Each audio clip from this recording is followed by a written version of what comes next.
yet, I will tell you. Okay, we are live. Yeah, live now. So Excellent. we are a little bit late, but we manage. We have today Zdenek Azek. Zdenek, can you just give us an idea about you and about your business? Sure. Good evening, everybody. I don't know even how many people we have connected. Hopefully, a lot. I've invited many friends, and lots of them were interested. So thanks very much, Enrico, for inviting me. My name is Denis Hashek. I spent about quarter of a century actually in corporate marketing, working in 7 industries, 9 companies. In most of them, I was the head of marketing. And currently, I'm a kind of freelancer. I work as a marketing consultant. I teach at 2 universities, and this year also started to work as a real estate broker actually for Emacs. So yeah, quite some experience in many areas. In which university do you teach, Zdenek? Well, I teach marketing at 2 universities. One is Anglo-American College, and the other one is the University of Creative Communication, both private schools. Okay. We are today now here to talk about the biggest challenge of the marketing in time in the COVID time. Can you just explain a little bit, because I know that you prepare some slides as well. Mm-hmm. Yeah. Well, I've prepared actually 3 subjects which are very much related. One of them are the current marketing trends to warm you up. The other subject is about marketing challenges these days, so we are getting more actual. And last but not least is the obvious subject, which is the impact of COVID on marketing communication mainly. Okay. If someone is interested in my presentation, please send me a note via messenger, email, whatever, and I will send it to you. They can actually comment on the Facebook Live, and I can just bring the comment to us on the live. Okay, excellent. So I will start, and Enrico will interrupt me, and I will try to also answer the questions, or eventually I will follow it up by email. So I will start with marketing trends. What is interesting, and maybe this kind of COVID period will even kind of speed up these changes, is that marketing is going to some extent back to basics. Okay. I'm afraid marketing got quite sophisticated and complex over the years, but lots of the research showed us recently that it doesn't have to be that complicated. I'm referring, and I will be referring to a couple of important books which I can recommend to everyone, like Byron Sharp, How Brands Grow. I will use some of the content from this book, or Martin Neumeyer, which is my really favorite marketing guru, especially his latest Brand Flip, or even the old good Philip Kotler, Marketing 4.0. I will be also mentioning behavioral economics, so I can't forget about Daniel Kahneman, Thinking Fast and Slow. And I also highly recommend a study which is available as a PDF for free download by Binet and Field, Media in Focus, when you Effectiveness in say the Digital that, Era. sorry to interrupt you. When you say that marketing is going back to the very basic, what do you mean? Can you explain us? Yeah, exactly. And here I'm referring to the Byron Sharp, how brands grow, because it shows from the recent researches that consumers actually don't want any kind of relationship with the brand. They are not as loyal as we wanted them to be. It's not so much about brand positioning, about precise targeting, etc. If you look at data from these researches, what is working in branding is surprisingly simple. We should make the brand easy to buy by maximizing its physical availability and also creating an attractive and memorable set of brand assets, by which I mean sensory and semantic cues like colors, packaging, logo design, taglines, or even celebrity endorsements.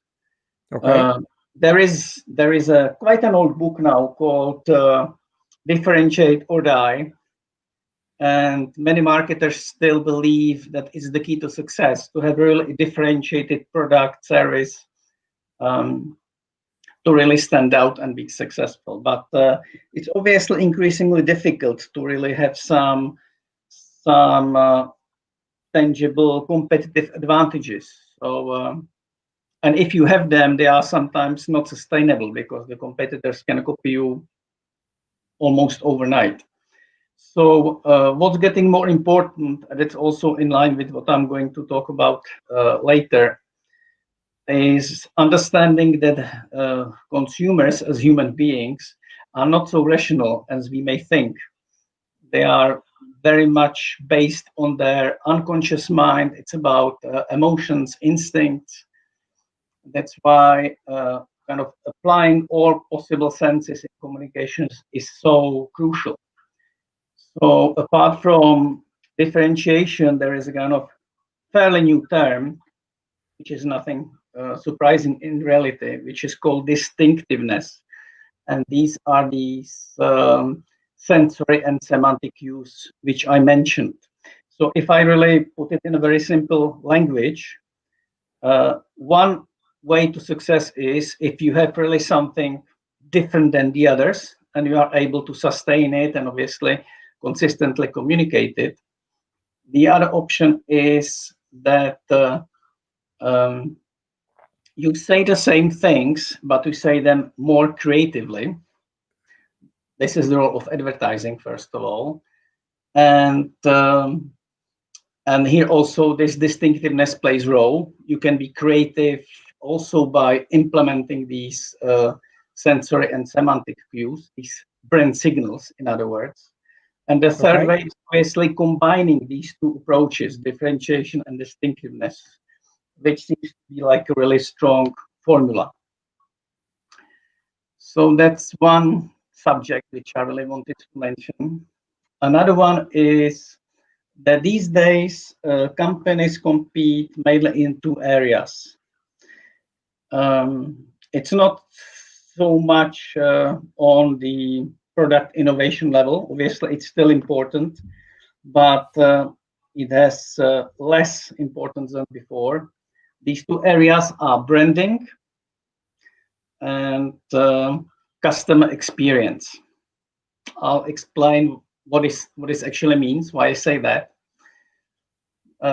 Why branding? These days we have lots of information, a plethora of choices, but very little time. And we need to facilitate our decisions, and we make dozens of small decisions every day. And if you really think properly and rationally about every choice, we would be really stuck and we wouldn't decide too much. That's why we need kind of a shortcut, and this shortcut is trust. And trust is really the ultimate goal each brand should strive for. And I think it's even more important these days in this COVID era, when the brand should be more responsible, they should be more human, they should be more authentic, more believable, etc. As we know, trust is quite difficult to build, and it takes a long time. On the other hand, you can lose trust overnight. So it's a very precious commodity, and the companies should cherish it as much as possible. Why customer experience? When customers buy products or services, they usually decide on the product itself or on the brand which they already know. But when they leave the brand, usually for a competitor, the main reason why they do so is that they are not happy with the customer experience, which could be, and what it means first, I'll explain. Customer experience is every contact between the customer and the brand. We call it sometimes touch points. It could be someone in customer service, on the hotline. It could be a salesman in the sales assistant in the shop. It could be advertising, anything. And that also means that not only marketing is responsible for customer experience, it's actually the whole marketing. That's why I like to say that every department which is kind of customer facing is doing marketing in the company. Customers expect really coherent omni-channel approach. They want the same message, same treatment, no matter what channel they are in touch with. And this is not really happening. And that's one of the good or possibly positive influences of this COVID era, that the companies are really spinning up their digitalization and omnichannel approach. They are opening their own branded e-shops. They are looking for new distribution channels because they basically have to. And if they do it right, they will accomplish this task, that they will have this kind of one voice across any media, any distribution channel, and the customer will experience much better experience, and they will kind of become more loyal. And it's similar with the trust a little bit, as when the company messes up something, that 17% of customers leave after one incident like that. 40 other customers leave after the second incident, and another 28% after the third incident. So you can easily lose most of your customer base fairly quickly.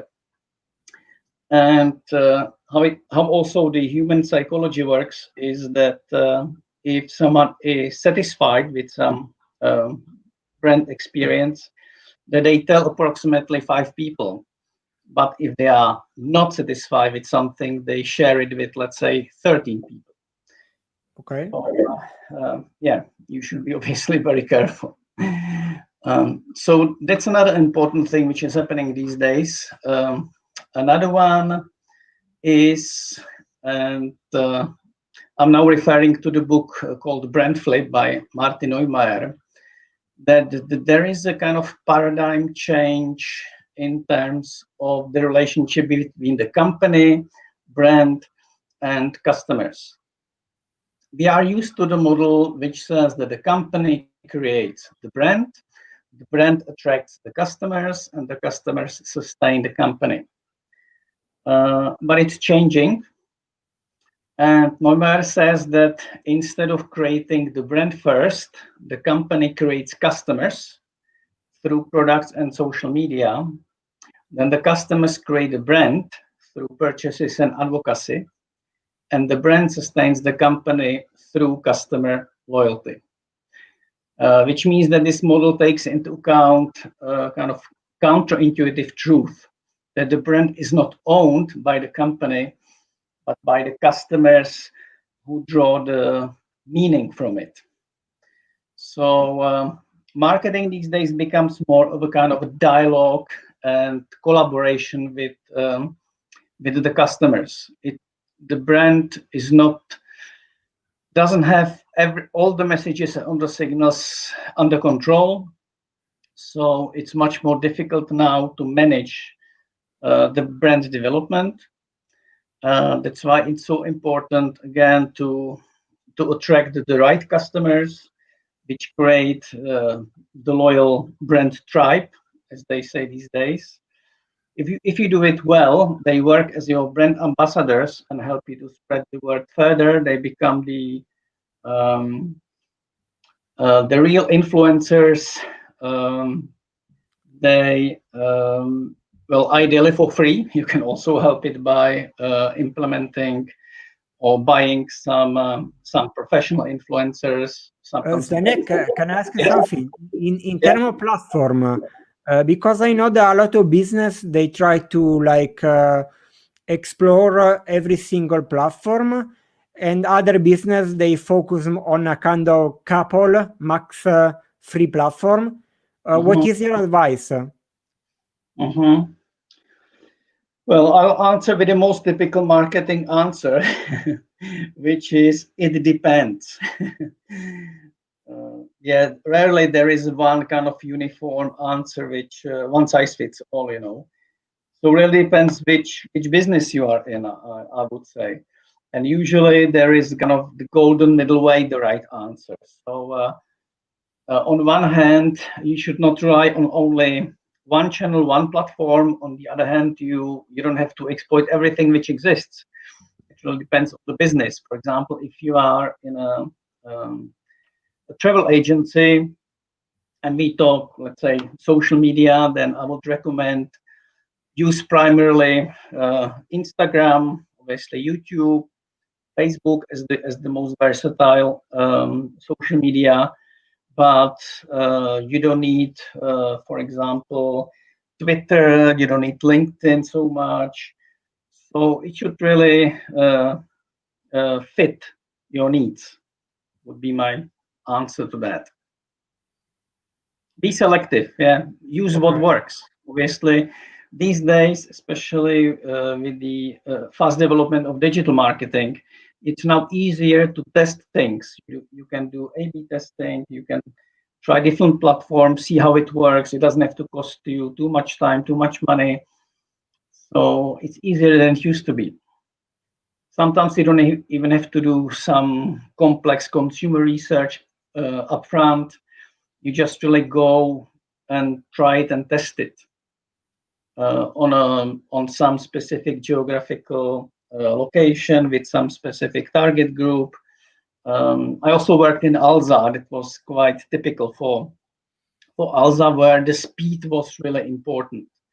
So no big strategic discussions, no big testing.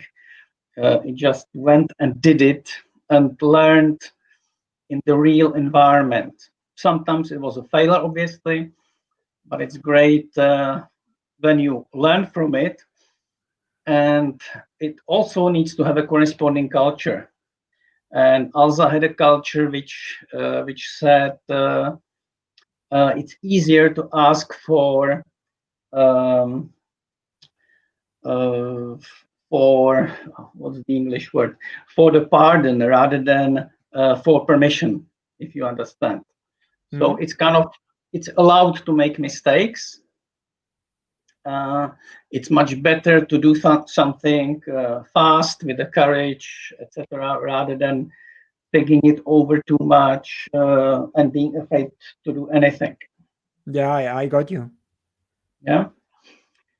Then another trend which is happening, again, the older school marketers are used to the terms like above the line, below the line. There are many so-called dichotomies in marketing. Dichotomies are kind of the two opposite options. And in most cases, it's either this golden middle way or it's kind of a combination of these two options. And this is also a good example how these two opposite options work best when they work together. This inbound marketing, which is promoting high quality branded content, which is then shared with people who give you the permission, which are willing to communicate with you. It's all very nice, but without paid media, you wouldn't reach enough people. It would take a long time to have a reasonable community. So that's why paid media still plays a very important role.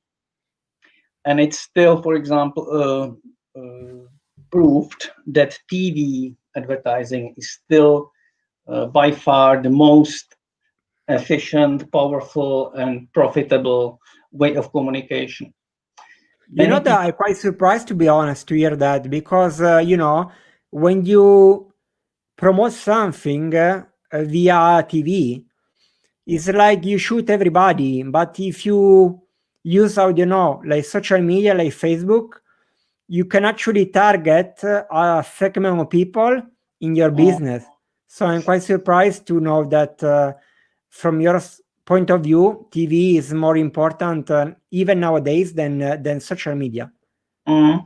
Yes, it may sound surprising, and that relates back to the thing which I said at the beginning, that we are going back to basics, and things which used to work and we thought they don't work anymore, then they really still work. I can recommend, for example, this study of Binet and Field, which I mentioned, which proved that the brand building campaigns are really adding value and profitability to the brand, unless as opposed to sales activation or tactical campaigns, if you want, which have only very short effect. And for example, there was a research of Paul Dyson over 1,500 companies, which proved that still the brand size and share is the biggest profit multiplier in advertising, followed by creative execution. And there is also finally an answer to a question which was not answered for many years. What is the right balance between brand building campaigns and sales activation campaigns? And the recommended ratio is 60-40 in the favor of brand building. It's also good to know that brand building, and that kind of answers your question, is should be really focused quite broadly. It should reach ideally all possible customers in a given category. So any type of targeting is less efficient than this mass approach. It may sound counterintuitive, but it's the truth. Brand building campaigns are very much about mental availability. The brands which are top of mind are winning. And it's even more important these days when you look, for example, at search engine optimization, importance of organic traffic or direct traffic. That all goes with what I'm saying, that building a big, strong brand is really important. And to do that, you really need to reach very wide audience. There is this another aspect which I mentioned, which is this physical. Zdenek, can I ask something? What are the three fundamental things, in your opinion, to build a strong brand?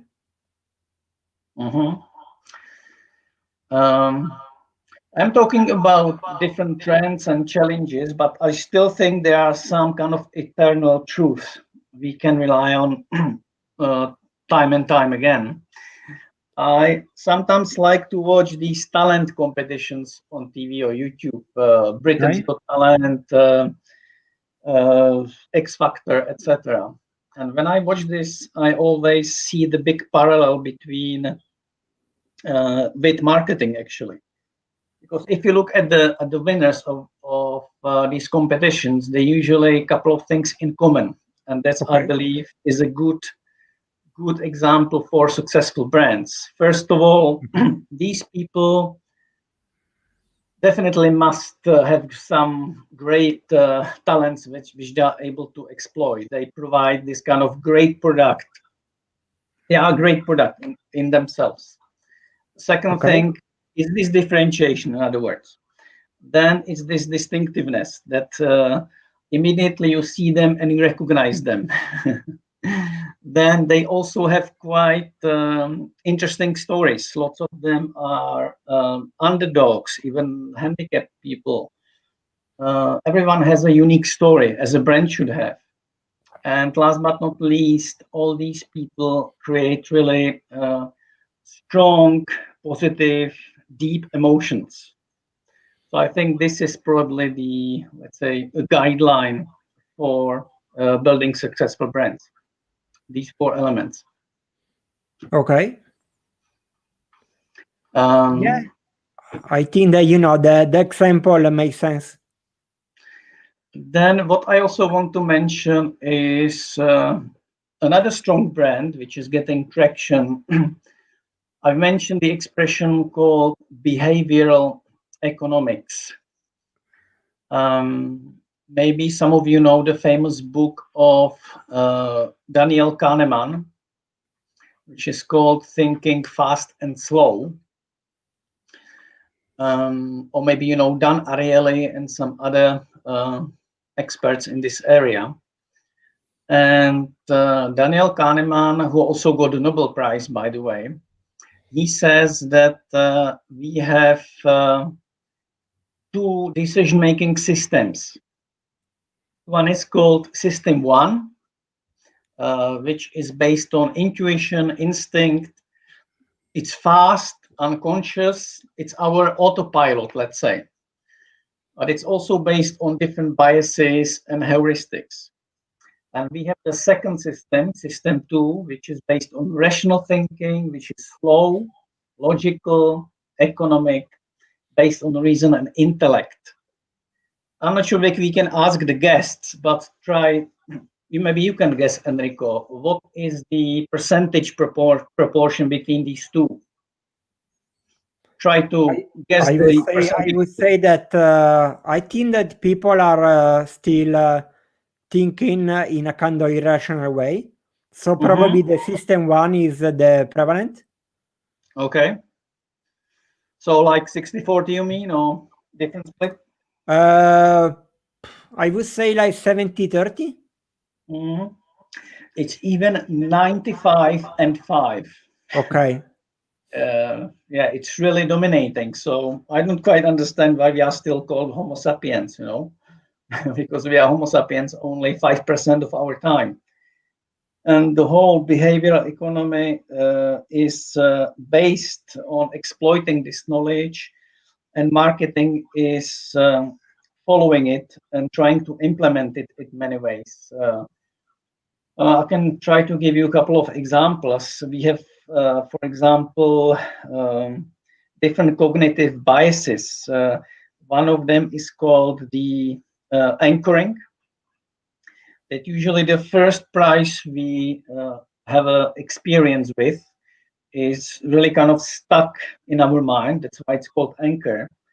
And then we relate everything to this anchor. So, for example, if I remember that the petrol cost many years ago 5 crowns per liter, now it costs about 30, then logically it seems to be expensive. And the other way around, if you remember how much the original flat TV screens, plasma screens cost, and how much you can pay them for today, they seem to be a good bargain. Or it's about providing people some choice, but not too many options. Otherwise, they feel overwhelmed. Yeah. And it's the system of a kind of, I call it a sandwich. I'm not sure what is the right term. And an example, you have 2 brands.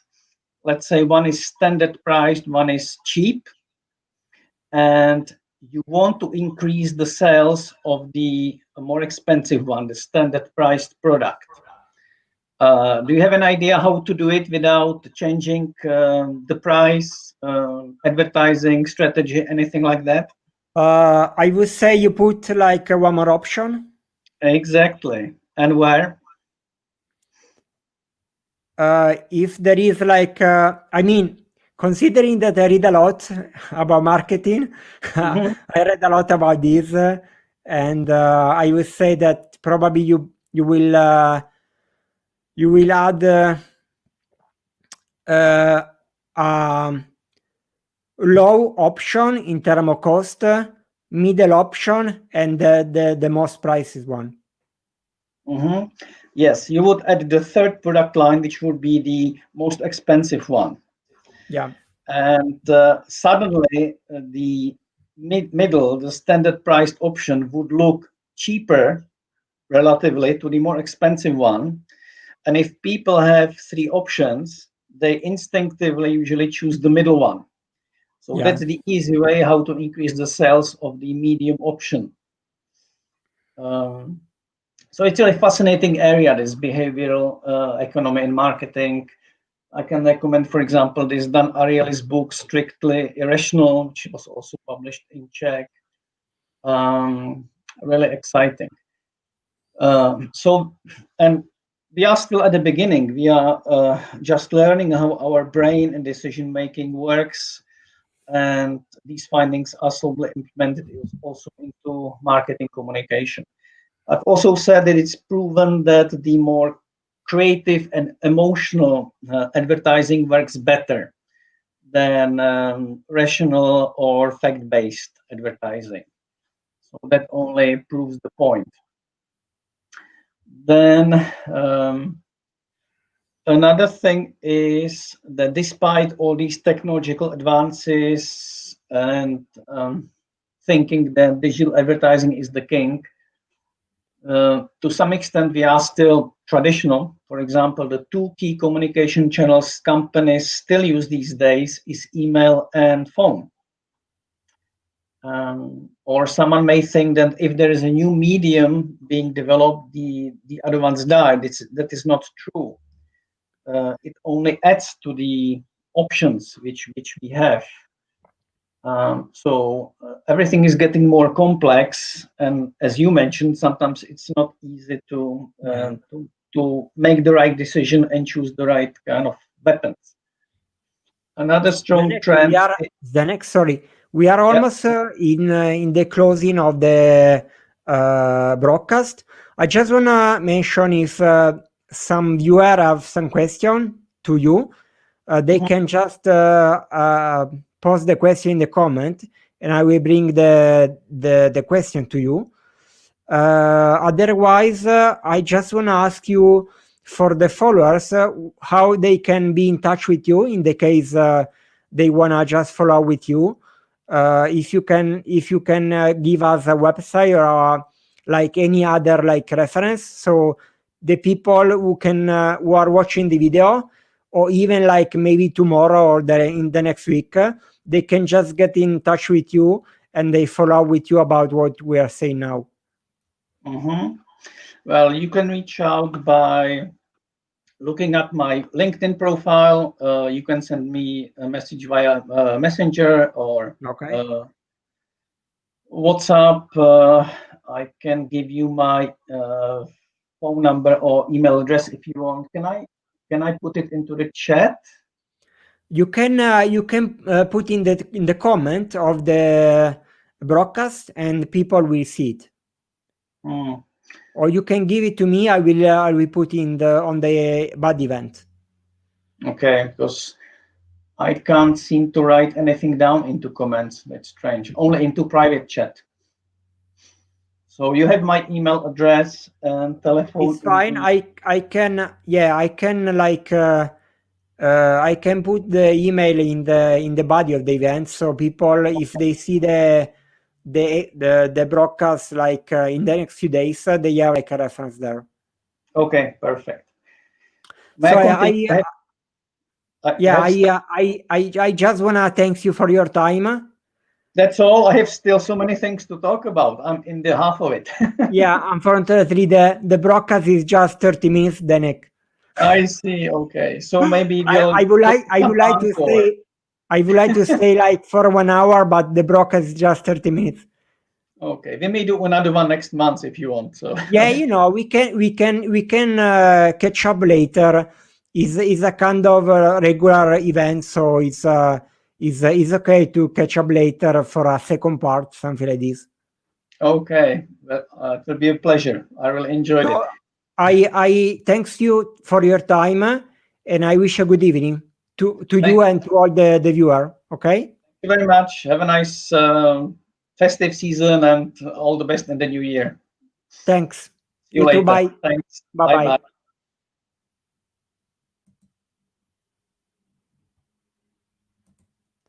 Bye.